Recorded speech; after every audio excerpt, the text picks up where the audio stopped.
Apa mana? Ini tadi tadarusan para santri dipimpin oleh Ustadzul Kiram, ya Bapak Kiai Haji Turun, Bapak Kiai Busro. Coba itu suatu itu teman-teman yang unik-unik itu, Kang Zaki dan Kang Reza itu ya. Ini Kang Zaki tadi sudah tadarusan 4 juz atau berapa juz tadi? 10 juz ya. Nggak mau diganti karena Kang Zaki bilang mumpung Ramadan. Coba kita lihat di kalangan kita ini Ahlus Sunnah wal Jamaah pasti kenal dengan 4 mazhab. Siapa saja itu? Imam Syafi'i, Imam Maliki, Imam Hambali, Imam Hanafi.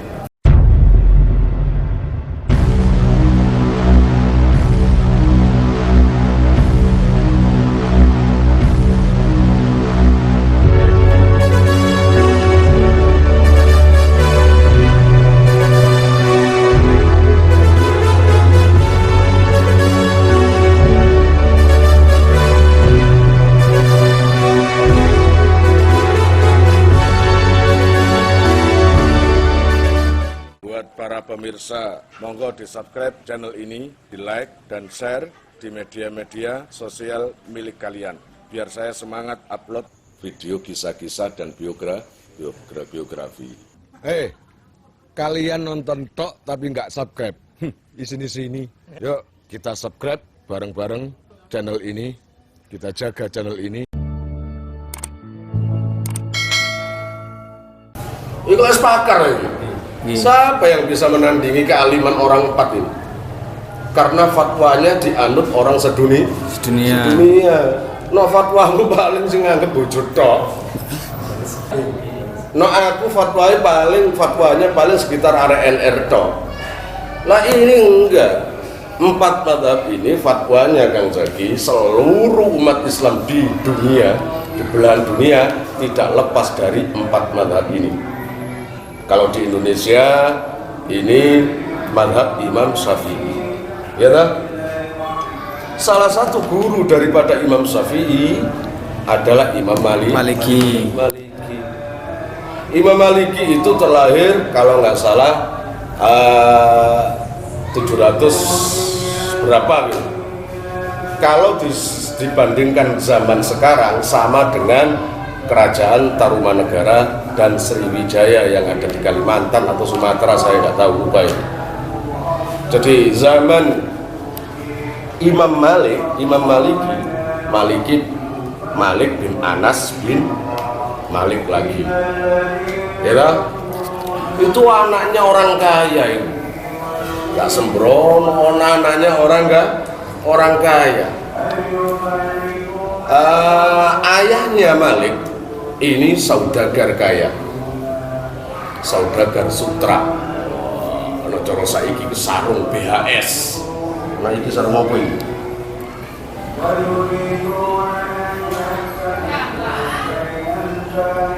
Wah, iki Masya Allah, larang ini. Keblebet mungkin ya. Keblebet. Iya, gak ngerti saking larangnya sampai gak ketok mereknya. Mereknya sampai malu menampakkan diri.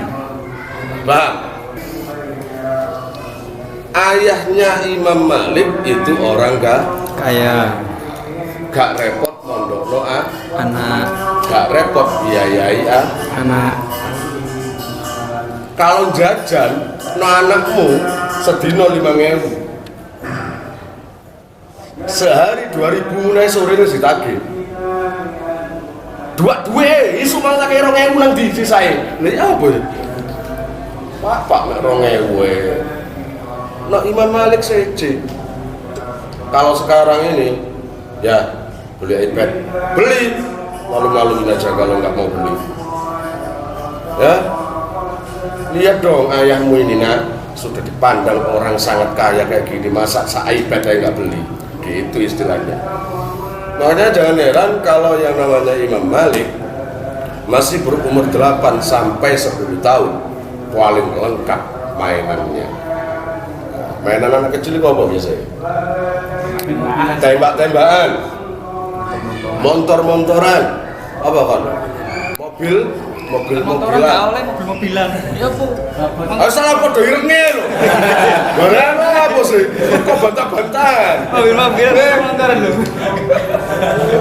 Gaya bantah-bantahan. Boten nutut ya. Wis podo irenge kok. Kok bantah-bantahan. Nah, setiap hari yang namanya Malik itu selalu sibuk ngeramut manuk, burung. Nah, ibaratnya kayak koncomu Pak Lek kecil ini, Pak Lek Makmun kecil. Ya semoga Pak Lek Makmun itu seperti Imam Malik ini. Amin. Iya enggak? Itu. Kalau burungnya sudah dirawat, sudah dimandikan, sudah ngoceh, biasanya dicaring kan ini. Caring biar ngoceh ya, biar ngoceh lega Imam Malik. Ganti masuk rumah, ganti mainan yang ada di dalam rumah. Ibarat sekarang itu handphone atau iPad. Kalau Imam Malik kemarin mobil-mobilan atau apalah, pokoknya itu. Ayahnya itu nggak seberapa memperhatikan karena Imam Malik sendiri yang yang pinter nipu. Berangkat, pagi berangkat bawa kitab. Mau kemana nak? Ngaji ya. Gitu. Ngaji. Nanti dapat 1 jam pulang. Sudah selesai. Sudah. Paham kamu? Ya. Jangan dibilang anaknya Pak Anas kalau tidak paham dengan pelajaran.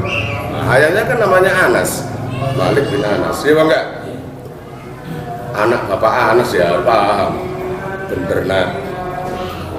Cuma percaya gitu aja ayahnya itu. Oh anakku berarti ngaji. Budal, gayanya sedina sehari 3 kali berangkat. 3 kali berangkat, gowo kitab. Cara aku biyen, kitabnya dititip nonton gua. Gitu ya, sepenting budal. Nah, dari umur 8 tahun, 7 tahun sampai 10 tahun ayahnya itu sudah yakin kalau anaknya itu ngaji dan ilmunya sudah mumpuni. Lama-lama ayahnya itu ketika jualan kain, melihat ada orang yang membawa anaknya yang ngoceh kitab hadis. Cik pintere. Itu anak sampean toh, Pak? Iya. Kok pinter, ngaji di mana? Ngaji di Kiai Robi'ah. Bukan perempuan, namanya Kiai Robi'ah Ar-Roqi. Terus, lah anak sampean punya anak laki lah? Punya, Malik sama. Anak saya juga ngaji, alhamdulillah tiga kali sehari berangkat. Setiap mau berangkat pamit dengan saya. Alhamdulillah Pak. Berarti sampean nggak rugi berdagang, nggak rugi hidup untuk membiayai anak ngaji. Ya iyalah, kata ayahnya gitu. Ya iyalah. Anas gitu loh. Ya kan? Kalau anaknya nggak sampai nggak bisa ngaji, rugi saya. Nggak paham kalau dia itu ditipu oleh anaknya. Lama-lama mikir, sampean kok bisa ya ngetes anaknya? Ya iyalah. Makanya anak saya itu mau kemana-mana pasti menghafalkan hadis karena persiapan untuk saya tes. Oh gitu. Sampean ngetes sendiri? Iya. Saya harus ngetes anakku. Ya toh? Berapa tahun sudah pamit, berisu pamit salaman, awan pamit salaman, sore pamit salaman. Ya ngaji. Modus dah ya. Ada gaya modusnya tambah. Ya ngaji doakan Ananda supaya dapat ilmu yang manfaat. Wah, namanya orang tua. Ya lih, insya Allah manfaat. Nggak taunya main. Ya, nggak taunya main. Tiba-tiba setelah pulang Pak Anas tadi, Kiai Anas tadi langsung balik. Iya ya. Mau dikirain apa? Kan biasanya cuma urusan dunia saja. Malik, hari ini nanti sore kamu akan saya tes ngaji kamu gimana di kiaimu itu. Wah, langsung yang namanya Malik pusing. Sopo sing provokator itu. Akhirnya yang namanya Malik minggat, mumpung turun dites, minggat dulin, ya, nang rolak, apa nanti, nang Jagir nanti, Jagir daerahnya nanti biasa kedulin ini, GSG, Jabar, begitu minggat didolei ya ayah. Wong namanya ayahnya orang kaya, anak buahnya banyak. Cari anak saya. Cari balik. Kalau ketemu bawa sini. Enggak taunya memang ketemu. Nah, cara sabien, cara bien lagi main pakai lele. Atau dablak sodor tapi konco-koncoe. Begitu ketemu langsung diajak ke berhadapan dengan ayahnya. Malik, hadis yang menyebutkan tentang berbakti pada orang tua, coba sebutkan. Pelonga. Hadis tentang berdagang, sebutkan. Pelonga. Lama-lama hadis tentang sholat. Pelonga, langsung gebrak meja. Gebrak ya. Nah, kamu itu bisanya apa? Ibarat ini. Dan mulai detik ini, mana kamarmu? Diam aja. Kamar dimasuki full mainan. Ayahnya marah betulan. Yang namanya iPad buanting, terwal. Mobil-mobilan buanting, terwal. Apalagi tadi? Tembak-tembakan buanting, terwal. Segala mainan yang biasa dibuat main oleh Jin Malik itu dibuang, dipecah. Tapi namanya Imam Malik bin Anas itu tadi calon wong api, ya, dia berpikir, ayah kok sampai begini, biasanya nggak pernah marah sebegitu kayak gini, paham? Akhirnya, wes balik. Mulai hari ini jangan kamu pamit ngaji selagi belum saya antarkan. Waduh, alamat ini. Terus ngaji temen ini berarti. Oh biasa pamit, terus dolin. Nah ini kalau pamit diterno ayahin. Akhirnya kamu kenal Kiai Robi'ah Ar-Ra'i? Kenal Kiai Robi'ah? Kenal ya. Ya saya antarkan ke sana. Diantarkan. Nah dari situlah beliau kira-kira umur 10 tahun itu masih kecil kan? Masih kecil ngaji di situ di Syekh Robi'ah. Paham? Nah orang itu kalau calonnya orang baik nggak perlu diajari yang begitu-begitu. Begitu melihat kiainya yang namanya Malik itu langsung jatuh cinta. Enak kiai ini kalau ngajar. Aku yang gak seberapa seneng ngaji, begitu mendengar keterangan dari Kiai Robi'ah ini, saya langsung falling in love dengan ilmu. Saya langsung jatuh cinta dengan ilmu, jatuh cinta dengan Kiai Robi'ah ini. Ya setiap hari diantar oleh ayahnya, diantar di depan rumah ngaji bener. Tapi setiap hari ada perubahan pada Malik. Kalau ngaji pasti bawa papan tulis. Lucu kan? Biasanya kalau ngaji bawa apa? Buku, kitab, tas cilik dicangklekno. Simpel kan? Nggih. Lah iki bor. Lah ini papan tulis ya, dikempet.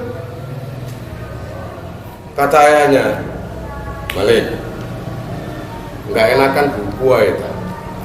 Nanti ya buku itu, tas itu nanti. Sekarang biarkan saya bawa papan tulis. Ini untuk ilmu atau sekedar kamu ingin main-main? Loh, coba aja ya dilihat ya. Memang benar.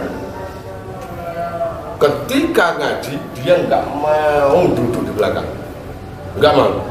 Saya sudah jauh-jauh di rumah, sudah pengorbanan, dimarahi ayah kayak gitu. Saya ingin berubah. Saya kalau ngaji harus dekat dengan guru saya, dekat dengan kiai saya. Kemudian bor ditaruh di tembok samping. Ketika kiai atau Syekh Rabi'ah menerangkan tentang hadis, tentang nahwu, tentang apapun, maka yang namanya Malik tadi segera mengambil kapur, ditulis di bornya, dicatat di bornya. Begitu fullnya bor itu, ketika selesai dibawa pulang bornya. Lalu bor itu ditaruh di kamarnya Imam Malik yang masih 10 tahun itu, sambil bawa buku atau sambil berdiri, ya.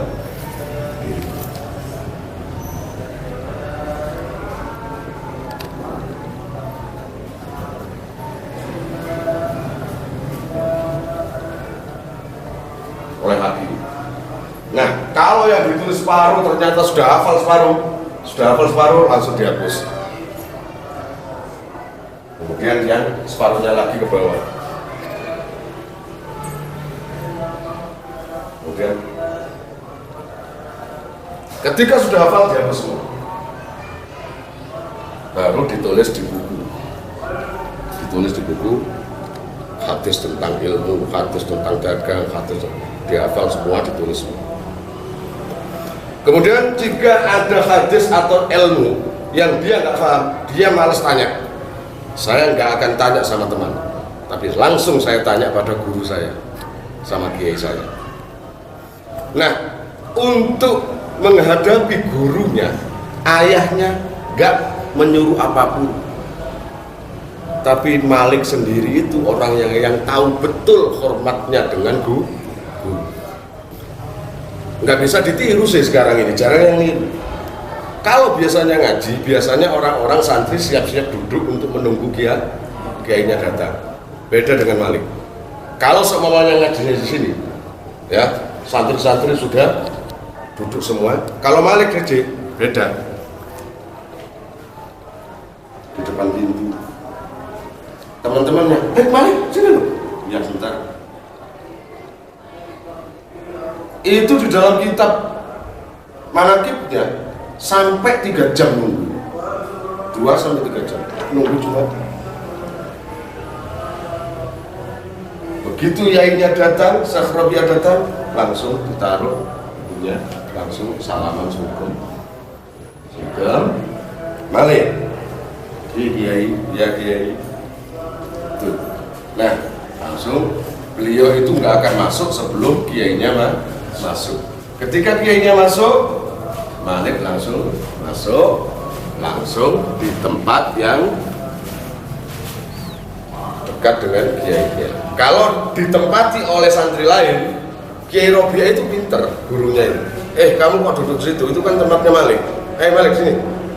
Karena gurunya juga mulai jatuh cinta dengan Malik karena kesungguhannya. Paham? Kira-kira paham cerita ini? Nah, ya itu setiap hari dicatat, dihafalkan sendiri. Nanti setelah ngaji, diem terus. Kalau gurunya bilang ada pertanyaan, baru Imam Malik, Kiai, kemarin hadis dari panjenengan yang begini itu gimana, itu maksudnya begini. Oh itu Malik, dengarkan ya, jelaskan, didengarkan. Balahnya itu nanti di kitab-kitab macam-macam. Namanya Syekh Robi'ah itu orang yang alim, gitu. Nah, tiba suatu ketika ayahnya itu kira-kira umur 85 tahun, tua enggak? Meninggal dunia. Malik dapat warisan 400 dinar. Kalau sekarang itu sudah berapa ratus juta atau M, saya wallahu alam. Saya nggak tahu, yang penting namanya orang kaya. Jadi artinya ketika orang tua ada atau tidak ada, Imam Malik itu nggak kesulitan untuk ngaji karena biayanya ada. Imam Malik itu kesungguhannya yang luar biasa, paham? Nah, lama-lama yainya wafat, ya Syekh Robi'ah tadi. Akhirnya beliau dengan uangnya tadi pamit dengan ibunya untuk mencari ilmu, paham? Mencari ilmu. Ini orang kaya, Malik orang kaya. Akhirnya uang itu dipakai beliau untuk mondok ke sana kemari, mondok pindah-pindah, bahkan mau mencari guru-guru banyak. Salah satunya nanti itu, terus pokoknya mencari guru banyak. Lalu tiba saatnya Malik ini menikah dan punya anak dan berdagang. Sebagian dari uang warisan tadi dipakai untuk dagang, gitu ya. Tapi namanya cobaan banyak.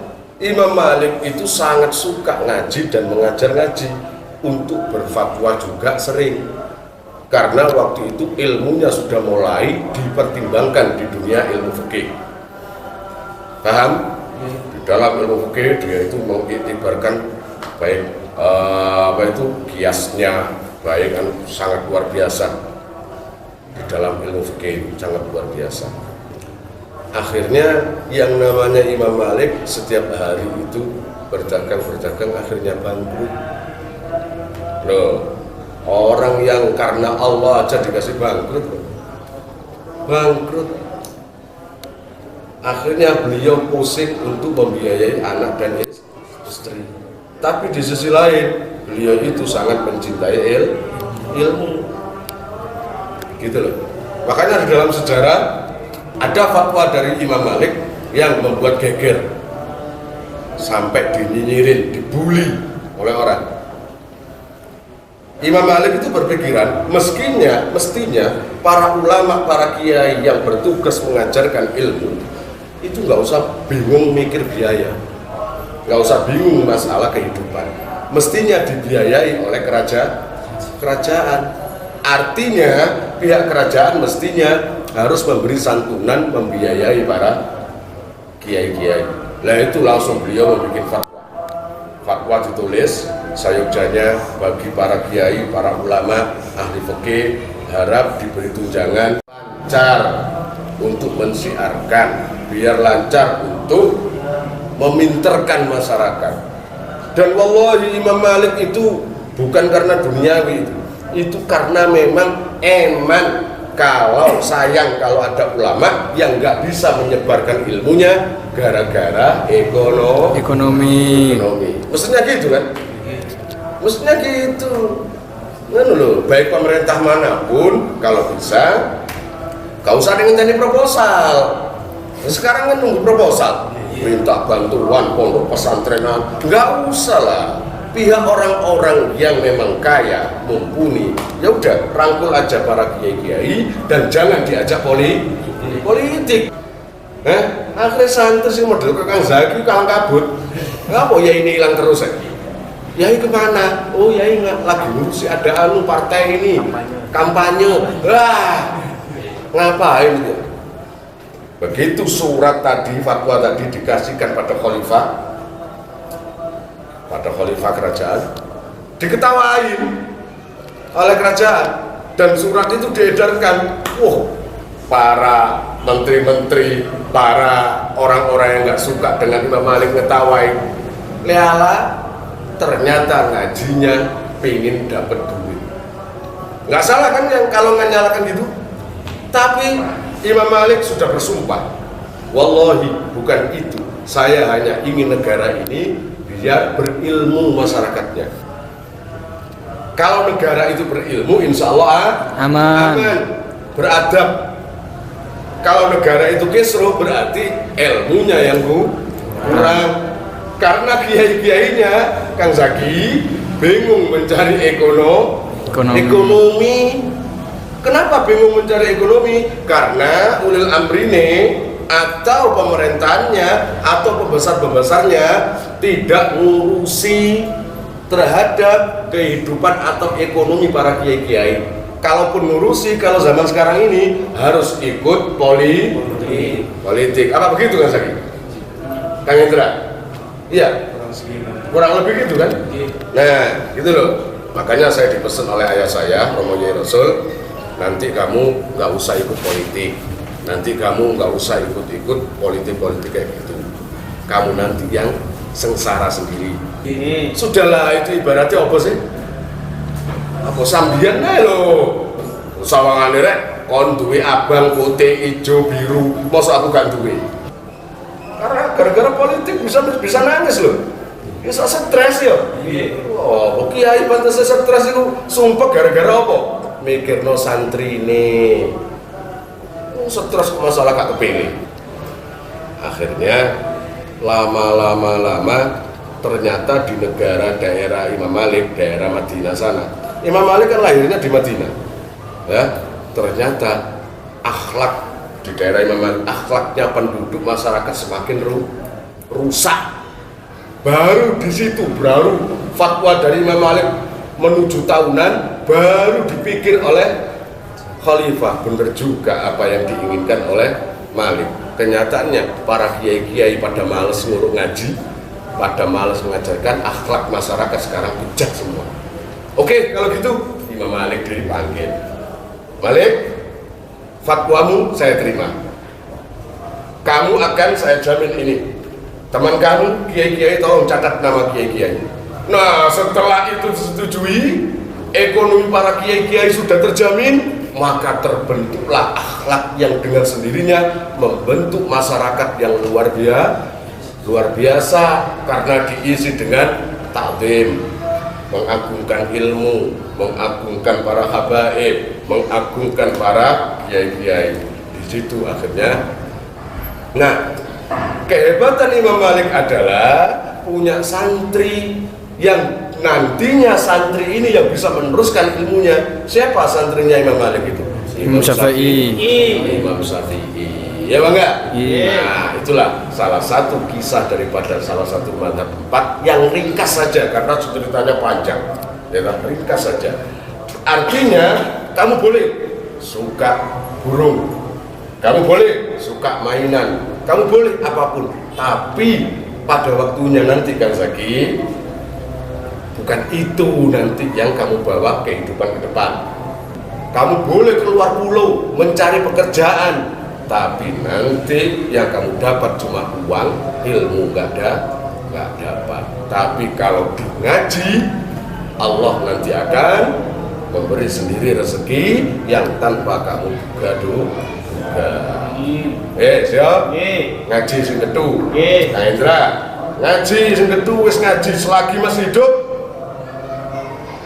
Saya cuma pesan sama santri saya semuanya RNR, silakan ke politik, silakan punya pilihan, tapi jangan masuk di hati.